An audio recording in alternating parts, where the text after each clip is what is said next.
is tough. They say it takes a village, but the village doesn't always show up. We invite you to come sit with us, relax, and enjoy a few laughs. Hey, friends. Welcome to episode 5 of the Growing Pains podcast. I can't believe we're at 5 already. I'm Crystal, the co-host, and my partner in crime is Sandy. Today, we're going to talk to you about following through. Let's dig in. So, the follow through. What does follow through mean when you're parenting? Well, it means teaching cause and effect. It means meaning what you say and say what you mean what you say. I think that was a quote Sandy said at the beginning when we were researching. Yes. Say what you mean and mean what you say. Yeah, and I love that because this is an important one for parenting. So I have a story. This one put me on the mom map. I call it the map. It gave me some street cred, and I'll tell you. I'm gonna back up a little bit and tell you why I parent this way. I kind of was thrown into this parenting style a little bit when I went through my divorce. Without going into too much detail, I was challenged all the time. Everything I did, everything I said, every act, everything was always challenged. So I always had to be able to stand.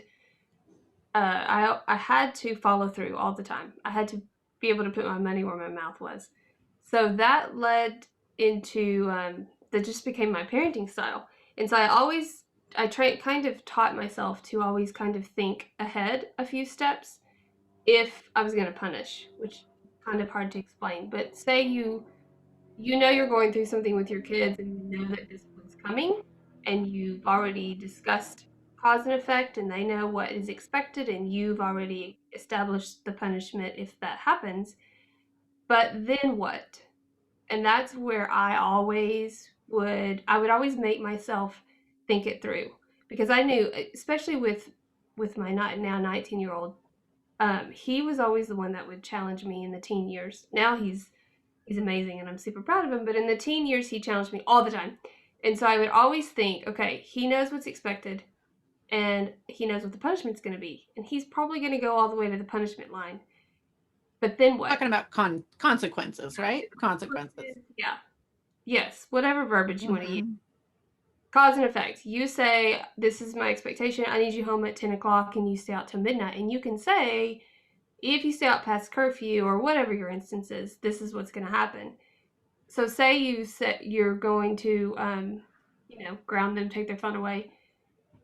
In my story this time, it was Carson had a car that I knew that if you ground them from the car and you can take the keys away, you can do all of that. But there's extra keys. There's always a way to get out. And then what are you going to do? That's where I always.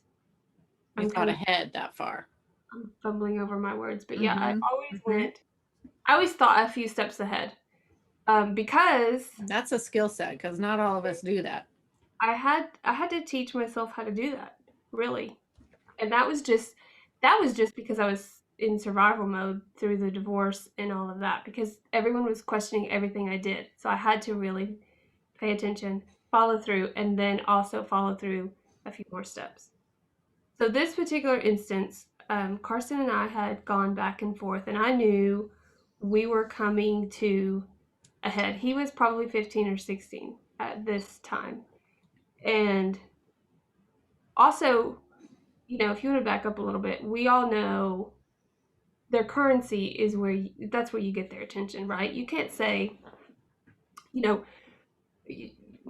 we're going to take your phone away if the phone doesn't really matter to them. Yeah, they have to have it's buy-in, something important to him. Yeah. Mm-hmm.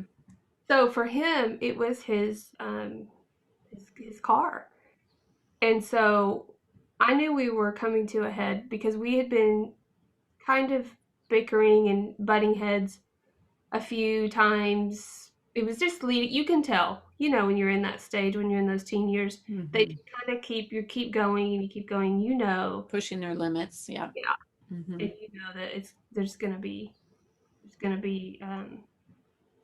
I call it the puffy chest syndrome when they get puffy chested.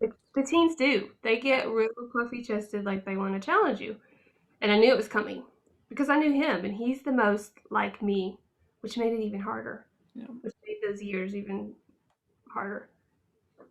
Anyway, so I knew that he was probably going to push it to where I had to go all the way with taking the car away. But I also knew he would be the one that would say, "Yeah, okay," and then get the And keys and another way. get the car. So I had to stop the car. He also is one I worry about when he's angry. I don't like anyone to take off when they're angry, when they're mad. Anyone. I just think that you don't make good decisions like that. So I knew it was coming ahead anyway, and I had thought to myself, okay, well, let's think this through. So if you take the car away, or you say the car's gone, you take the keys away, you lock it, you do all these things, but there's extra. You don't know where all the keys are. I mean, we're not micromanaging all of this.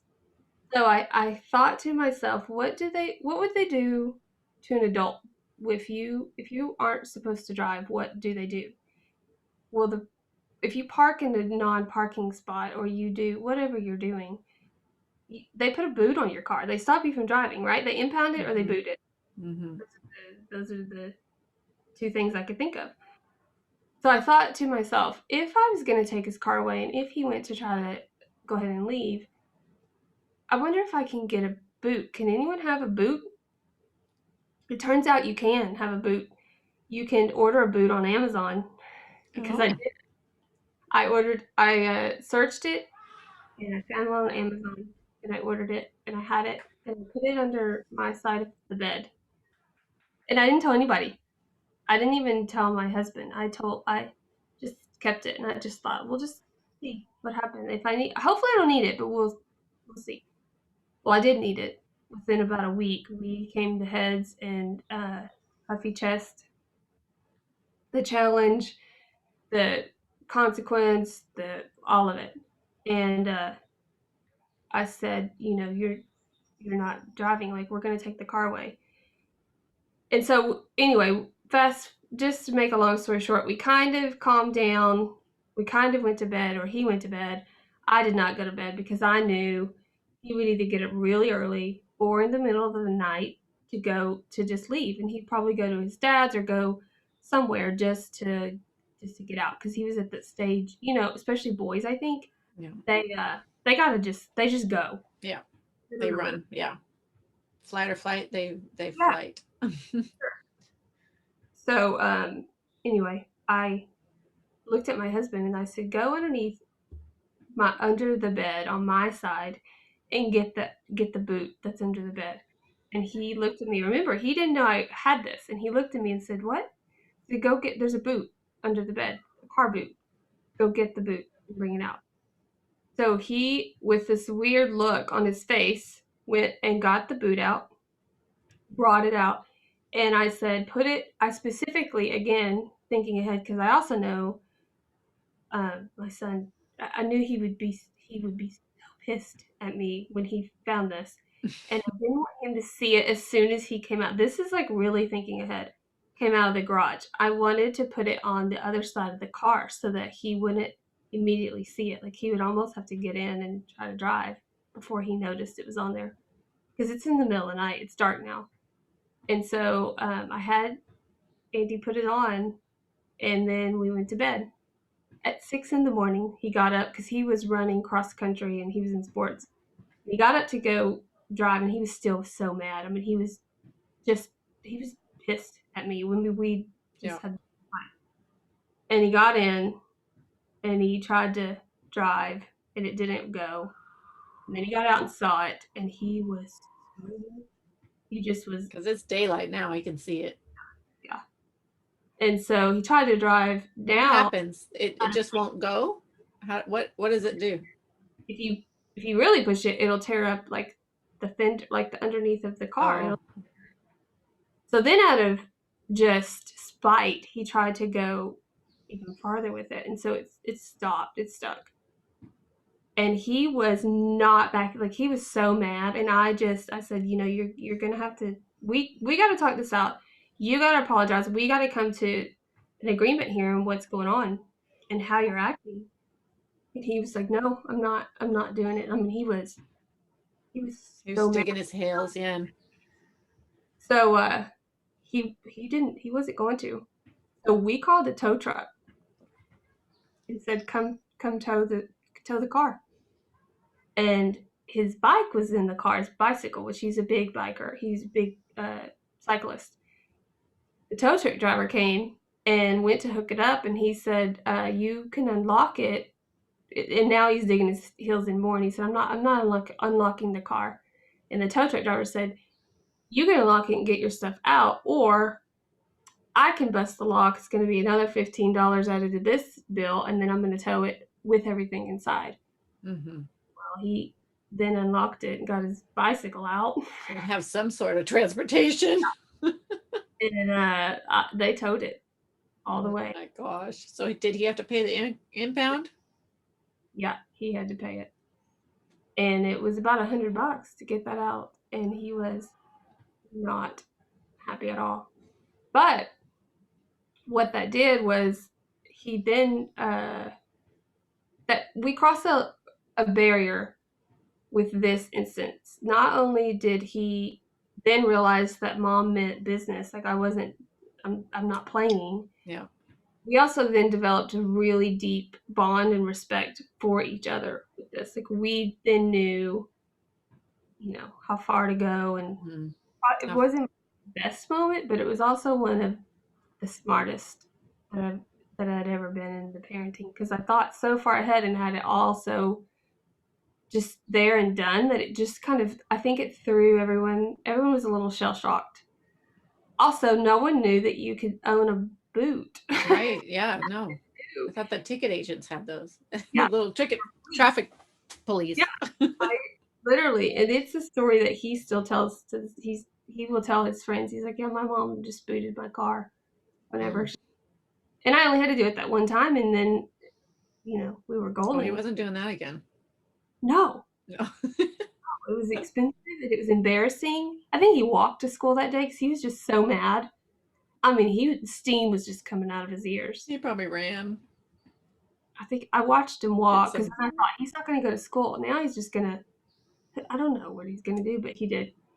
He went to go to school. Walked. He thought that was the wisest choice. Well, that's amazing that you were able to think that far ahead and really make a plan ahead of time like that. I'm telling you that it's still, my friends are still to this day like, I had no idea you could buy a boot. And I still have the boot because I You've got 3 more kids. You got coming up. Yeah. I have the 3 boot. more boys.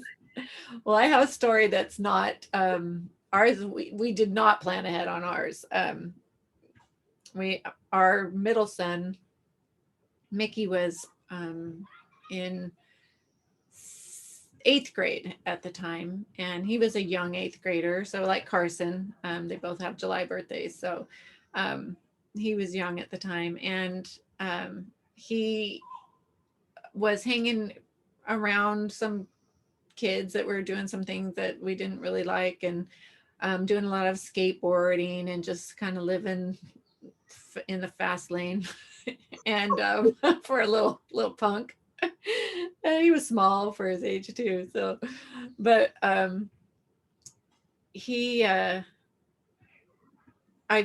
when he went to, I always, you always kind of think something's going on with your kids. So when he was at school, I decided I'm gonna check his room. And so I looked under his bed, and I found a bong that he had made out of one of those Neo bottles, and it was just like a sports drink. And he found out how to do it on YouTube, of course, back then. He's now 22 years old, but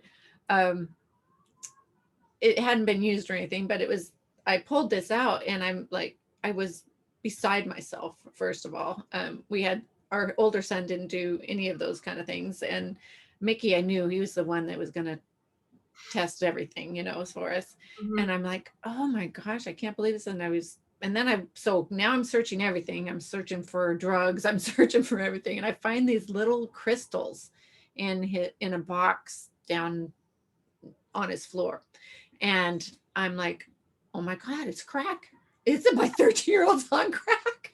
I was sure I'm shaking, I'm sweating, I'm just like, I'm beside myself. I have no idea what it even looks like. We gotta get a tester. I don't know. How do you test I took a picture of it and I'm looking on the internet. I go downstairs. I called my husband.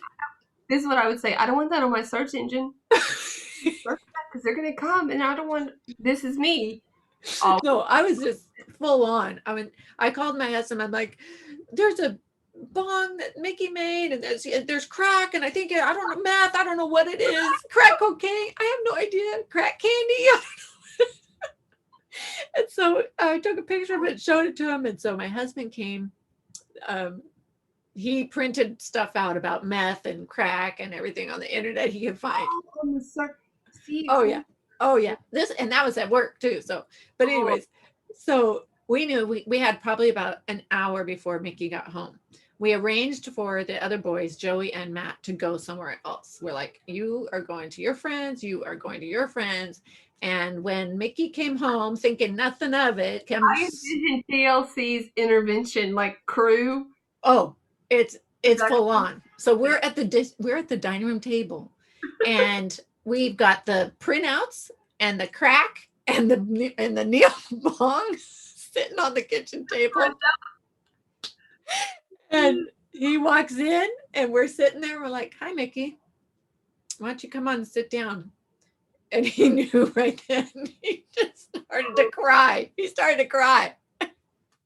I would too, and you did too, didn't you? I would have too. I was like, Mickey, you're 13 years old. What's the matter with you? What do you do? And he goes, oh, I didn't even use it yet. Yet was the key. Oh, yeah. What were the crystals? They were I don't know. There was like just a stone or something. It wasn't drugs. Thank God. It was none of that. No. But we were full on in, and but he was 13 and 8th grade, and we was like, we're not having this. This is absolutely not. And so we said, you are grounded. And we didn't give an end date. We just said, we could have said you're grounded forever, but that isn't realistic, right? So we just didn't give an end date. And we said, no, you're grounded, and we'll let you know how long. But for right now, you won't be going anywhere besides school. And that we ended up doing, and it was basically until further notice. And you're not seeing your friends anymore. None of them. You're done with those kids. And that was hard because he was in his room after school or just in the house for 2 months. 2 months. All he could do is go to school and do his homework, and he didn't have his phone. He didn't have anything for 2 solid months. And he cried and pleaded, I will never do it. I won't do it. I won't do this. And we're like, sorry, no, and it was a really hard time. But he looks back at this, and, Joey was 2 years younger, and he watched all that happen. And so I think that, sometimes they learn from, watching, which I think he did. But yeah, see that my oldest, the sibling was already out of the house. Riley was already out of the house. She was in college, and then the boys weren't paying attention to any of this. So yeah, thank goodness, or because they were kind of too young at that time, right? Yeah, so I don't even get extra. Yeah, we did got a little bonus, but yeah, he like Carson, we talk about that time, periodically, and he's like, yeah, it was it sucked, but it was probably the best thing that you could have done for me, and he knows that we had to do it. And so you've got to, it's so hard sometimes to put those consequences in. And we didn't have that, we didn't say, if you do drugs, this is what's going to happen. And I think it's good to talk about it with your kids, but I don't know that for that type of a situation, you didn't know it was coming. Yeah. Yeah. And but you don't want to say, oh, well, we know you're going to do it, so these are going to be your consequences, Right. You don't want to do that. But following through and just keeping a firm stand on your decisions and not going backwards. That's like the Well, number one thing I think that. it teaches them to trust you and your guidance, because I know Mhm. that situation, then when I spoke up, or when and I tried to come from a place of yes as much as I can as a Yes. mom, but Mhm. there are certain things that I've zero tolerance for. And so that taught him to then listen a little more. Like when I said don't do this, then it wasn't just, oh, then what? Mhm. Yeah. Okay, I Oh yeah, gotcha. like you're going to do something about it. Yeah, no. Yeah, Yeah. they know that you're going to do something about it. And and those consequences are there for them to protect them, really. I mean, because Yeah. when you It's don't have them, you're you don't not, have boundaries, right? that's when they feel kind of unsafe and they go and do things that they wouldn't normally do. Yeah, and it makes the whole house just seem unsteady, because you're just there aren't any kind of guidelines, or just a little bit of a path here that we're trying to we've got core values, so here's where we're going with this. Hmm. You're gonna stray, you're gonna mess up, and Yeah. that's fine, we'll figure it out. But when you do, you also then have to teach yourself. I think the big thing too, I wanted him to learn to kind of think ahead a little bit on his own. I mean, there's a maturity aspect to all of this. They're young teenagers and they have no idea what's going on, but you've got to teach you. It's you're self-taught to kind of think a little bit, think ahead, Hmm. Yeah, you plan. want them to be able to make the right decisions on their own, and that takes guidance. That takes guidance from the parents. That's what I'm trying to say. Yeah. Words Yeah. are Sometimes words are hard for everybody, but hard. yeah, I think. Say is big, meaning what you say and following through. And like we said, teaching them to getting them to trust your guidance. Hmm. Yeah. Yeah, and I think it does wrap up to that. Mean what you say and say what you mean, or say what you mean and mean what you say. And if Yeah. you can kind of think ahead one or two steps, it also prevents you being caught off guard. There's nothing worse than being in the middle of a situation like this, because these kids they're quick. They're quick witted. It all comes back to pivoting, right? You have Well, to pivot as a parent a lot of times, but when you can think ahead to what that pivot might be, yeah, and be prepared. Then be you prepared. Hmm. Yeah, that's and talk to your spouse, the other parent, and just your support group, and see what are we going to do. What are we going to do when these kind of situations come up? yeah. See, for me though, it was me. Andy Hmm. was new to parenting, and he was just like, I mean, I'll follow your lead. I don't. I'll just do whatever you say. And I didn't really have a lead. I just was doing what my gut said, Yeah. because I wasn't getting help from the other parent. I was actually getting the opposite. So it was all me. I had to be bitch a lot. Well, you did it. I And did. you raised him. You raised him good. So It's amazing. And we are going to try to get these two young men that we're talking about right now on here together. They yes. We're just working out schedules, but we're going to get them both live with us on here so you guys can hear their side of it and what they took away from our what we tried to parent. Yeah, so it'll be But kind of like, oh, what did we do right? And what could we have done different? What did you think we did well, wrong? we remember the story could be a little different than how they remember it. I don't. Who knows? For sure. Yeah, for sure. Growing up with when you talk to two siblings, they have two totally different childhoods. So yeah, we're gonna get these. Carson and Mickey are gonna come on in the next one or two episodes, probably. Once Yes. schedules. That'll be really fun too. That will be fun. I'm excited about that.